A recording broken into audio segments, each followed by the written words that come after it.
Hi everyone, Eugene Sachs here with another review from GameCritics.com. There have been many metaphors for grief in video games over the years. Distorted and wound-like marks in the world of South of Midnight, how color affects the world in Gree, or the entire journey of Senua in Hellblade, Senua's Sacrifice. It's a powerful emotion that lends itself well to striking imagery and connecting players with characters. Death Howl is no different in using grief as a starting point, but here it's represented by walking the border between life and death to find a mother's son. Death Howl is a turn-based tactics title where players control a woman named Ro as she searches the spirit world for her son to save him from death. Players will travel through varied biomes while collecting material and items and fighting creatures. When defeating enemies, players will collect Death Howls.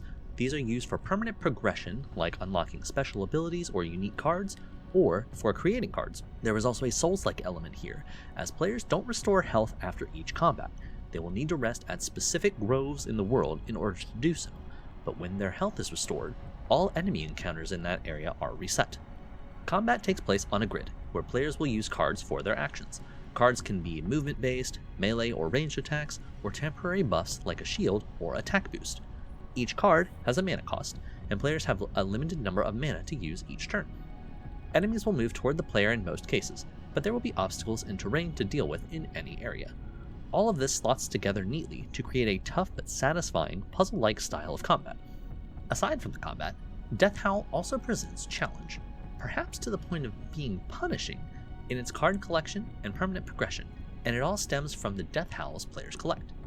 Each enemy defeated will grant one Death Howl, but all cards require at least 2 to create. Character progression is achieved by using those howls to level up at groves in ever-increasing amounts. It might cost you 9 howls one time, but 10 the next, and 11 the time after that, and so on. Players have to make the hard choice of using these howls to either make new cards or level up. Regardless of what they choose, it's going to require a lot of grinding through combat encounters either way. Another type of punishment happens when players go to new realms. Each realm is composed of 2 or 3 smaller biomes, and many of the cards are tied to these specific realms. Using cards outside of their respective realms incurs a penalty in combat. For example, a Swampland card that costs 2 mana suddenly costs 3 if I use it outside of the Swamplands. Additionally, any progression players make to Ro's abilities are also tied to the realms. In one instance, a damage boost ability Ro obtains in the Swampland is lost outside of that specific realm. In Howl's defense, progression abilities do change between each realm, trading the Swampland's damage buff for an area of effect attack in the mountains as one example. So I assume that's why players will ultimately have to invest in each different realm, but it doesn't make the grind any less annoying overall.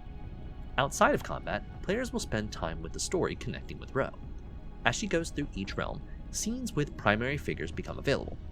Nantok is a moose that is helping Ro, while an unnamed entity is trying to break her spirit by focusing on the death and pain she is experiencing.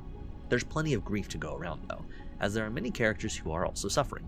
Nantok is stuck in this realm after losing their daughter, a tree tries to destroy a fox by burning its own branches, and a fish with survivor's guilt appears, just to name a couple.